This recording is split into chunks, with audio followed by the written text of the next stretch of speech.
ਵਾਹਿਗੁਰੂ ਜੀ ਕਾ ਖਾਲਸਾ ਵਾਹਿਗੁਰੂ ਜੀ ਕੀ ਫਤਿਹ।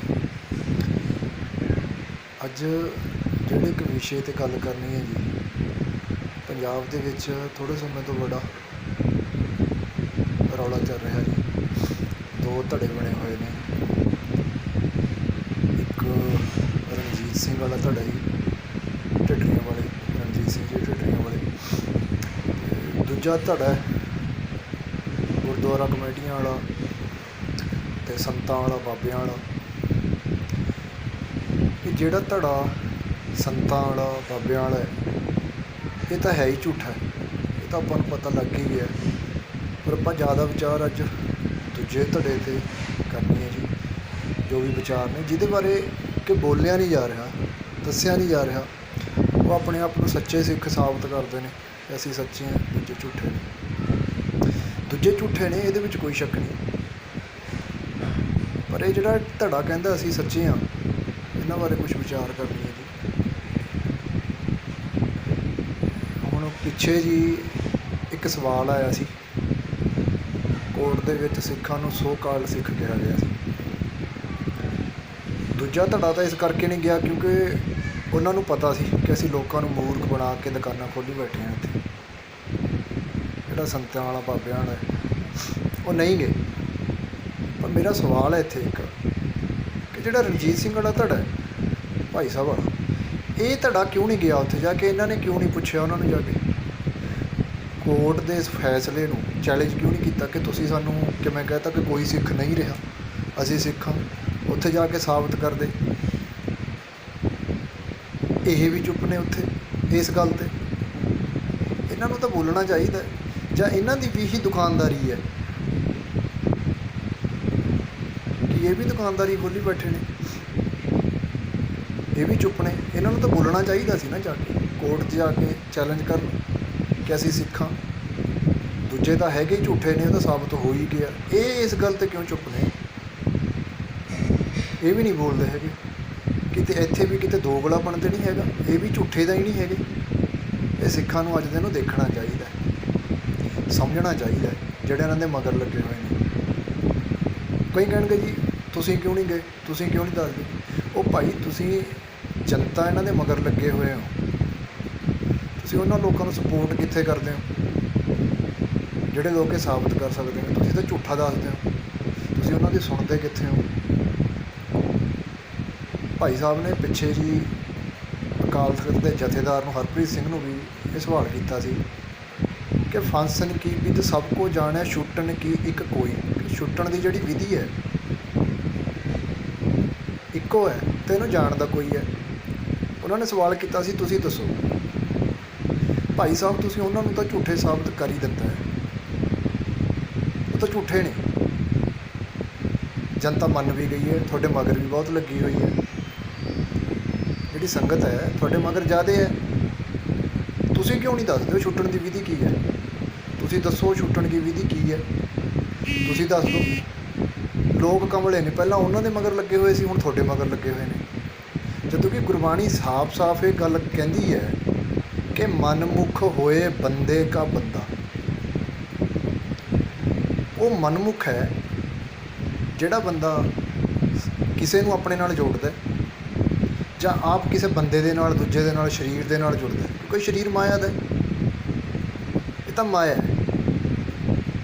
ਜੇ ਤੁਸੀਂ ਵੀ ਸੰਗਤ ਨੂੰ ਆਪਣੇ ਨਾਲ ਹੀ ਜੋੜ ਰਹੇ ਹੋ, ਫਿਰ ਤੁਹਾਡੇ ਵਿੱਚ ਅਤੇ ਉਹਨਾਂ ਵਿੱਚ ਫ਼ਰਕ ਕੀ ਹੈ? ਤੁਸੀਂ ਭਾਈ ਸਾਹਿਬ ਕਹਿ ਕੇ ਜੋੜ ਰਹੇ ਹੋ ਆਪਣੇ ਨਾਲ, ਉਹ ਲੋਕ ਸੰਤ ਬਾਬੇ ਕਹਿ ਕੇ ਜੋੜਦੇ ਸੀ ਆਪਣੇ ਨਾਲ। ਤੁਹਾਡੇ ਵਿੱਚ ਅਤੇ ਉਹਨਾਂ ਵਿੱਚ ਅੰਤਰ ਕੀ ਹੈ? ਸਿਰਫ ਇੱਕ ਭਾਈ ਸਾਹਿਬ ਕਹਾਉਣ ਦਾ ਅੰਤਰ ਹੈ ਕਿ ਤੁਸੀਂ ਬਸ ਭਾਈ ਸਾਹਿਬ ਕਹਾਉਂਦੇ ਹੋ, ਸੰਤ ਨਹੀਂ ਕਹਾਉਂਦੇ, ਬਾਬੇ ਨਹੀਂ ਕਹਾਉਂਦੇ।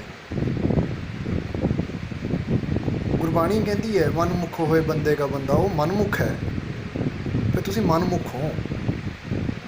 ਇਸ ਗੱਲ 'ਤੇ ਤੁਸੀਂ ਕਿਤੇ ਵਿਚਾਰ ਹੀ ਨਹੀਂ ਕਰਦੇ, ਇਸ ਪਾਸੇ ਤੁਸੀਂ ਲਾਉਂਦੇ ਨਹੀਂ।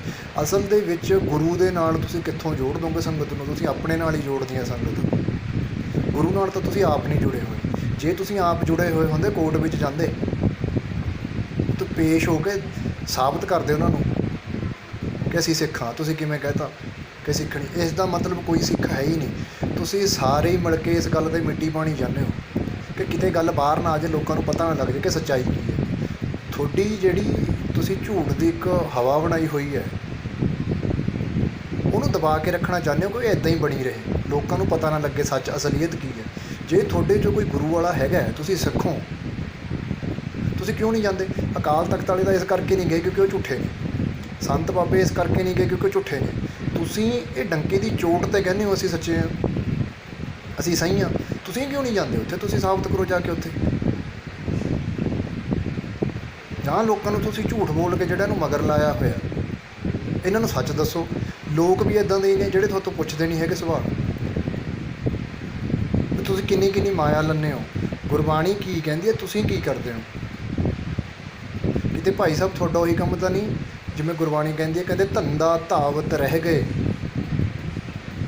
ਧੰਦਾ ਹੀ ਤਾਂ ਨਹੀਂ ਬਣਾਇਆ ਹੋਇਆ ਕਿਤੇ ਤੁਹਾਡਾ, ਵੀ ਧੰਦੇ ਹੀ ਕਰਦੇ ਰਹਿ ਜਾਓ ਤੁਸੀਂ।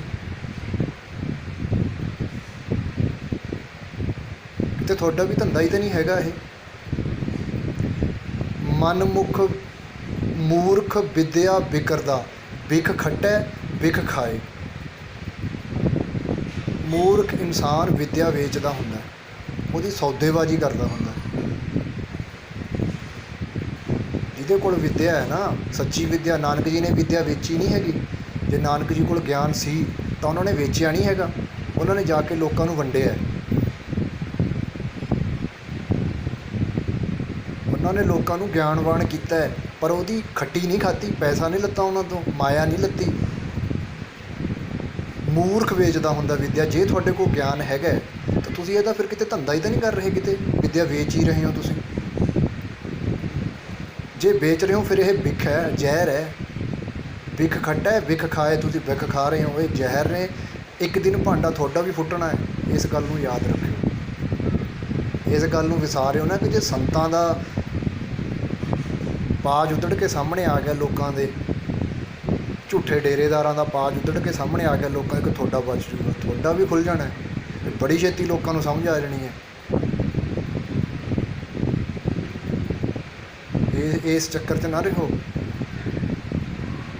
ਕਿਉਂਕਿ ਗੁਰਬਾਣੀ ਕਹਿੰਦੀ ਹੈ, ਗੁਰਬਾਣੀ ਸਾਨੂੰ ਸਮਝਾਉਂਦੀ ਹੈ ਕਿ ਸੱਚਾਈ ਕੀ ਹੈ। ਕੋਈ ਲੜਕਾ ਵੇਚੈ ਲੜਕੀ ਵੇਚੈ ਕੋਏ, ਪੰਡਤ ਨੂੰ ਕਿਹਾ ਸੀ। ਜੇ ਵਿਦਿਆ ਤੁਹਾਡੇ ਕੋਲ ਹੈਗੀ ਹੈ, ਤੁਸੀਂ ਵਿਦਿਆ ਵੇਚਦੇ ਹੋ, ਵਿਦਿਆ ਦਾ ਵਪਾਰ ਕਰਦੇ ਹੋ, ਤਾਂ ਲੜਕੀ ਵੇਚਣ ਬਰਾਬਰ ਹੈ। ਜੇ ਤੁਹਾਡੇ ਕੋਲ ਗਿਆਨ ਹੈਗਾ, ਤੁਸੀਂ ਗਿਆਨ ਦੀ ਸੌਦੇਬਾਜ਼ੀ ਕਰਦੇ ਹੋ, ਤੇ ਲੜਕਾ ਵੇਚਣ ਦੇ ਬਰਾਬਰ ਹੈ। ਤੇ ਗੁਰਸਿੱਖ ਇਹ ਦੋਏ ਕੰਮ ਨਹੀਂ ਕਰਦਾ ਹੁੰਦਾ। ਗੁਰਸਿੱਖ ਉਹ ਹੈ,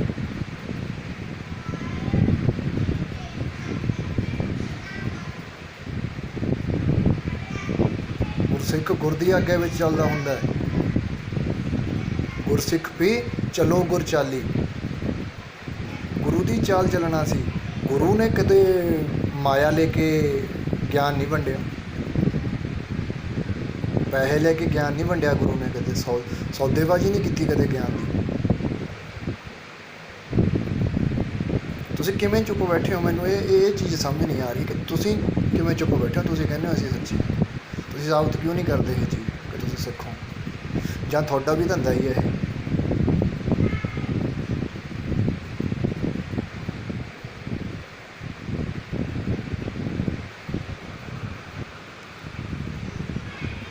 ਭਾਈ ਸਾਹਿਬ ਜੀ, ਇਕੱਲੇ ਪੱਗਾਂ ਦੇ ਸਟਾਈਲ ਬਦਲਣਾ ਸਿੱਖੀ ਨਹੀਂ ਹੁੰਦੀ। ਕਬੀਰ ਸਾਹਿਬ ਕਹਿੰਦੇ ਨੇ, ਜਿਹੇ ਸਿਰ ਰਚ ਰਚ ਬੰਧਤ ਪਾਗ, ਜਿਹੜੇ ਸਿਰ 'ਤੇ ਰਚ ਰਚ ਕੇ ਬੜੇ ਸਵਾਰ ਕੇ ਪੱਗਾਂ ਬੰਨ੍ਹਦੇ ਨੇ, ਤਹੇ ਸਿਰ ਚੁੰਚ ਸਵਾਰੈ ਕਾਗ। ਕਹਿੰਦੇ ਨੇ ਮੈਂ ਉਸੇ ਸਿਰ 'ਤੇ ਕਾਂ ਚੁੰਝਾਂ ਸਵਾਰਦਾ ਦੇਖਿਆ। ਉਹ ਕੰਮ ਨਾ ਹੋਵੇ ਸਾਡੇ ਨਾਲ। ਉਸ ਤੋਂ ਬਚਣ ਦੀ ਜਿਹੜੀ ਵਿਧੀ ਹੈ ਨਾ, ਉਹ ਕੋਈ ਇੱਕ ਜਾਣਦਾ। ਜੇ ਤੁਸੀਂ ਜਾਣਦੇ ਤਾਂ ਦੱਸੋ, ਨਹੀਂ ਤਾਂ ਇਹ ਗੱਲ ਤੁਹਾਡੇ 'ਤੇ ਵੀ ਲਾਗੂ ਹੁੰਦੀ ਹੈ। ਤੁਸੀਂ ਵੀ ਇਸ ਚੀਜ਼ ਤੋਂ ਬਾਹਰ ਨਹੀਂ ਹੈਗੇ, ਇਹ ਚੀਜ਼ ਫਿਰ ਤੁਹਾਡੇ 'ਤੇ ਵੀ ਲਾਗੂ ਹੁੰਦੀ ਹੈ। ਤੁਸੀਂ ਵੀ ਫਿਰ ਪੱਗਾਂ ਦੇ ਸਟਾਈਲ ਹੀ ਬਣਾਉਂਦੇ ਹੋ ਬਸ, ਕਦੇ ਕੋਈ ਬਦਲ ਲਿਆ ਕਦੇ ਕੋਈ ਬਦਲ ਲਿਆ। ਉਹ ਛੁੱਟਣ ਦੀ ਵਿਧੀ ਕੀ ਹੈ ਉਹ ਦੱਸੋ ਲੋਕਾਂ ਨੂੰ, ਸੰਗਤ ਦੇ ਵਿੱਚ ਉਹ ਵਿਧੀ ਦੱਸੋ ਕੀ ਹੈ। ਜੇ ਨਹੀਂ ਜਾਣਦੇ ਫਿਰ ਤੁਸੀਂ ਧੰਦਾ ਕਰ ਰਹੇ ਹੋ। ਧੰਦਾ ਚਾਹੇ ਭਾਈ ਸਾਹਿਬ ਬਣ ਕੇ ਕਰੋ, ਚਾਹੇ ਸੰਤ ਬਣ ਕੇ ਕਰੋ, ਚਾਹੇ ਬਾਬੇ ਬਣ ਕੇ ਕਰੋ, ਚਾਹੇ ਜਥੇਦਾਰ ਬਣ ਕੇ ਕਰੋ। ਇਸ ਚੀਜ਼ ਤੋਂ ਸਿੱਧ ਹੁੰਦਾ ਕਿ ਤੁਸੀਂ ਸਿਰਫ ਲੋਕਾਂ ਦੀ ਵਾਹਵਾਹੀ ਖੱਟ ਕੇ ਬਸ ਜਥੇਦਾਰ ਦੀ ਸੀਟ ਤੱਕ ਪਹੁੰਚਣਾ ਚਾਹੁੰਦੇ ਹੋ। ਅਤੇ ਤੁਹਾਡੇ ਵਿੱਚ ਅਤੇ ਉਹਨਾਂ ਵਿੱਚ ਫ਼ਰਕ ਕੀ ਹੈ? ਅੰਤਰ ਦੱਸੋ ਤੁਹਾਡੇ ਵਿੱਚ ਅਤੇ ਉਹਨਾਂ ਵਿੱਚ ਕੀ ਹੈ?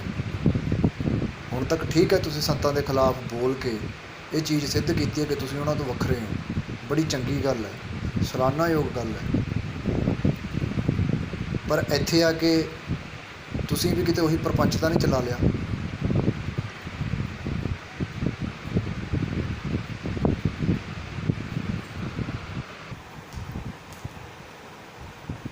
ਵਾਹਿਗੁਰੂ ਜੀ ਕਾ ਖਾਲਸਾ, ਵਾਹਿਗੁਰੂ ਜੀ ਕੀ ਫਤਿਹ। ਇੰਨੀਆਂ ਕੁ ਬੇਨਤੀਆਂ ਸੀਗੀਆਂ ਜੀ।